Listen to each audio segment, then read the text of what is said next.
Praise the Lord. இன்றைக்கான தேவ வசனம் சங்கீதம் 22:3. இஸ்ரவேலின் துதிகளுக்குள் வாசமாயிருக்கிற தேவரீர் நீர் பரிசுத்தர் என்று சொல்லி இந்த வசனத்திலே வாசிக்கிறோம். நம்முடைய துதிகளிலே உலாவுகிற தேவனுக்கு சகல மகிமையும் உண்டாவதாக. நாம் துதி ஸ்தோத்திரங்களை ஏறெடுக்கிற பொழுது தேவனாகிய கர்த்தர் அங்கே வாசம் பண்ணுகிறவராய் உலாவுகிறவராய் மகிமையானவைகளை வெளிப்படுத்துகிற தேவனாய் இருக்கிறபடினாலே அந்த ரகசியத்தை அறிந்தவனாகிய தாவீது சங்கீதம் 34:1 விதமாய் சொன்னான், கர்த்தரை நான் எக்காலத்திலும் ஸ்தோத்தரிப்பேன், அவர் துதி எப்பொழுதும் என் வாயில் இருக்கும் என்று சொன்னான். At all times I will keep pricing the Lord. அவன் சொன்னான், கர்த்தரை எக்காலத்தில் நான் ஸ்தோத்தரிப்பேன். அந்த துதியில் ஒரு ரகசியம் இருக்கிறது. அந்த துதியிலே தேவனுடைய மகிமை வெளிப்படத்தக்கதானே அந்த மகிமையின் தேவனே வாசம் பண்ணுகிறவராய் இருக்கிறார் என்பதை அவன் அறிந்து கொண்டான். இது மாத்திரமல்ல, இந்த உலகத்தில் அருமையான தேவனுடைய பிள்ளையே, நாம் உருவாக்கப்பட்டதின் நோக்கம் என்ன தெரியுமா? நாம் தேவனுக்கென்றே உருவாக்கப்பட்டிருக்கிறோம். We have been made for God alone. You belong to God alone. தேவன் சொன்னார் ஏசாயா தீர்க்கதரிசன புஸ்தகத்திலே 43 21 சொன்னார், இந்த ஜனத்தை நான் எனக்கென்று ஏற்படுத்தினேன், இவர்கள் என் துதியை சொல்லி வருவார்கள். இந்த துதியை சொல்லுகிறதிலே ஒரு பெரிய ரகசியம் அடங்கி இருக்கிறது. எதுக்காக அந்த துதியை சொல்ல வேண்டும், ஏன் அவர்கள் அந்த துதியை பாட வேண்டும் என்று சொல்லி இந்த துதி என்று சொல்லுகிற பொழுது, உதாரணத்துக்கு நீங்கள் எரிகோ மதில் விழுதுகிறதை யோசுவாவின் புஸ்தகம் 6 1-20 வரைக்கும் வாசித்தீர்கள் என்று சொன்னால், கர்த்தரங்கை சொல்லுகிறதை கவனிக்க வேண்டும். அந்த மதில் விழுவதற்கு முன்பதாகவே, அலங்கங்கள் இடிந்து விழுவதற்கு முன்பதாகவே கர்த்தர் சொன்னார், அதை நான் உங்களுக்கு கொடுத்திருக்கிறேன் என்று சொன்னார். இந்த துதி, தேவனை துதிக்கிறதின் ரகசியம் கூட அப்படிதான். When you start praising for anything or any problem, any situations, disease, any struggle, challenges, it been already you have been delivered. It has been given to you. It has been given the good results. The blessings is been poured out on you. தேவனாகி கர்த்தர் உங்கள் மேலே ஒரு பெரிய நன்மையை, ஆசீர்வாதத்தை வருஷிக்க பண்ணியிருக்கிறதுனாலே, அந்த பெரிய காரியங்கள் வெளிப்படுகிறபடினாலே தான் தேவன் சொல்லுகிறார், நீங்கள் துதிங்க, நீங்கள் ஸ்தோத்திரம் பண்ணுங்கள் என்று கர்த்தர் சொல்லுகிறதை புரிந்து கொள்ள வேண்டும். தேவனாகிய கர்த்தர் அந்த ஜெயத்தையும் அந்த விடுதலையையும் அந்த சுதந்திரத்தையும், அந்த உடன் சுதந்திரவாளியாய் கிறிஸ்துவுடனே நாம் உடன் சுதந்திரவாளிகளாய் இருக்கணும். We are partners with Christ. அந்த தேவனுடைய விடுதலை ஜெயம், கிறிஸ்து உண்டு பண்ணின ஜெயமும் விடுதலையும் 2 கொரிந்தியர் 2:14 விதமாய் நாம் படிக்க முடியும். கிறிஸ்துவுக்குள் எப்பொழுதும் எங்களை அவர் வெற்றி சிறக்க பண்ணுகிற தேவனாயிருக்கிறார். He has given you victories over victories at all times and every places. எல்லா இடத்திலும், எந்த சூழ்நிலையிலும் இயேசுவின் நாமத்தை கொண்டிருக்கிற நீ ஜெயித்து கொண்டே இருப்பாய். அந்த எரிகோ மதில் ஒரு நல்ல உதாரணமாக இருக்கிறது. நீங்கள் துதிக்க ஆரம்பிக்கிற பொழுது என்ன நடக்குது தெரியுமா? அந்த துதியிலே அவர் கடந்து வந்து விடுகிறாராம். நமக்குள்ளே அவர் வாசம் பண்ணுகிறார்.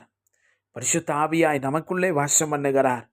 ஆனால் நாம் கர்த்தருடைய பிள்ளைகள் எல்லாம் சேர்ந்து துதிக்கிற பொழுது, வேதத்தில் ஒரு சம்பவம் இருக்கிறது.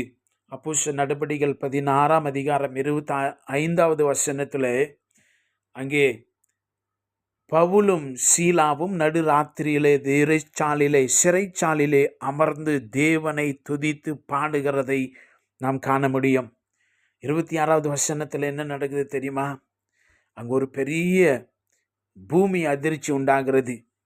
அந்த பூமி அதிர்ச்சி உண்டாகிற போது சிறைச்சாலையின் கதவுகளெல்லாம் திறந்ததாம். இது என்ன சொல்லுகிறது என்று சொன்னால், இந்த துதி என்று சொல்லுகிறது it's a celebration on victory, on complete victory. It's not, we are not going to search out victory. இந்த துதி செய்கிறது ஜெயத்தை தேடி அல்ல, ஜெயம் நமக்கு முன்னாடியே கொடுக்கப்பட்டிருக்கிறபடினாலே அந்த துதியை வைத்து அதை நிர்ணயம் செய்யுங்கள் என்று ஆண்டவர் சொல்லுகிறார், கர்த்தர் சொல்லுகிறார், ஏசப்பா சொல்றாரு, claim your victory by praising that holy name of God. அந்த இஸ்ரவேலின் பரிசுத்தரை துதித்து உங்கள் ஜெயத்தையும் உங்களுடைய விடுதலையும் சுதந்தரித்து கொள்ளுங்கள் என்று சொல்லி. இதனுடைய அர்த்தம் என்னன்னு சொன்னால், ஒரு ஆள் நல்லா ஜெயிச்சுட்டு அப்புறமா அந்த காலத்தில் இருக்கிற முறைமையின்படி குதிரை ரதத்திலோ அல்லது இந்த காலத்தில் இருக்கிறபடி ஒரு அணி வெற்றி பெற்றாலும் ஒரு திறந்த வெளி பஸ்ஸில் எல்லாரையும் இந்த டீம் எல்லாம் நிற்க வச்சு அந்த வெற்றி கொண்டாட்டம் செய்கிறாங்க பாருங்க. அந்த மாதிரி தான் நாமளும் அந்த ராஜாதி ராஜா அவர் நம்முடைய துதியில நாம் அவர் கூட இருந்து அந்த வெற்றியை கொண்டாடுவளாய் நாம் இருக்கிறோம். த விக்டரி பிலாங்ஸ் டு அஸ். அது எப்படி தெரியுமா வெளிப்படும்? துதிக்கிறவர்களாய் நீங்கள் மாற வேண்டியது அவசியமாக இருக்கிறது. How many times in a day you praise the Lord?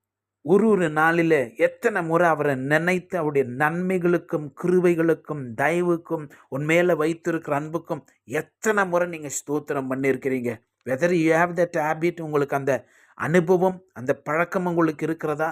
ஐயோ என்னால் ஜெபம் பண்ண முடியல என்று நாம் சொல்லுகிறோமே தவிர, ஆனால் நீங்கள் எந்த இடத்துல இருந்தாலும் அந்த பரிசுத்த இஸ்ரவேலின் பரிசுத்தராகிய அந்த தேவனை நினைத்து நீங்கள் ஸ்தோத்திர பலியை ஏறெடுக்கலாம். எனக்கு அன்பான கர்த்தருடைய பிள்ளைகளே, சங்கீதம் 33:1 விதமாய் சொல்லுகிறது, நீதிமான்களை கர்த்தருக்குள் களி கூறுங்கள், துதி செய்வது செம்மையானவர்களுக்கு தகும் என்று சொல்லி எரேமியாவின் புஸ்தகத்திலே ஒரு வசனம் உண்டு.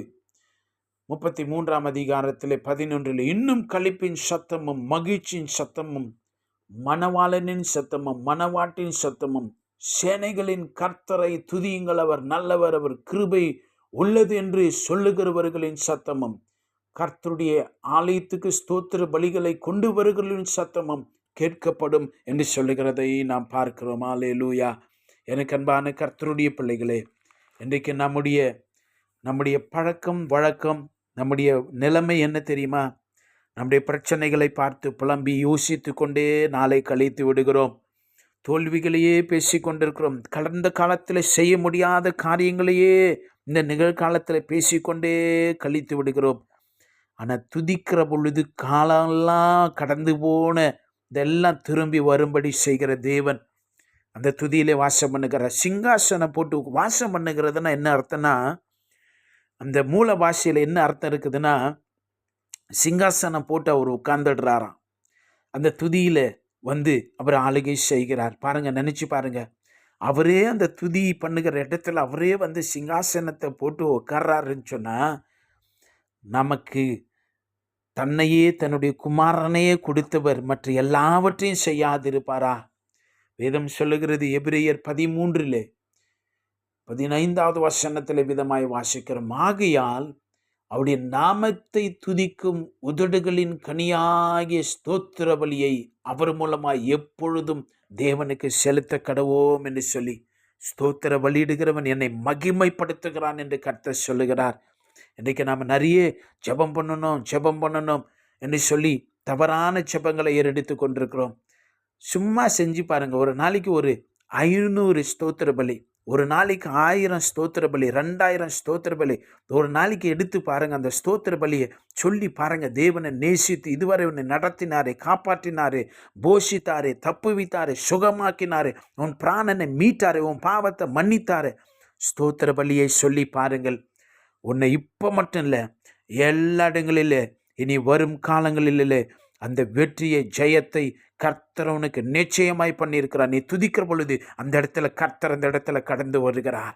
எனக்கு அன்பான தெய்வ பிள்ளையே, உன்னுடைய உதடுகள் துதிக்கிற உதடுகளாய் மாறட்டும். தூஷிக்கிற உதடுகளாய் அல்ல, கம்ப்ளைண்ட் பண்ணுகிற உதடுகளாய் அல்ல, புலம்புகிற உதடுகளாய் அல்ல, தேவனை துதிக்கிற உதடுகளாய் இன்றையிலிருந்து மாறட்டும். கர்த்தர் இந்த வார்த்தையினாலே உன்னை ஆசீர்வதித்து பலப்படுத்துவாராக. God bless you. Amen.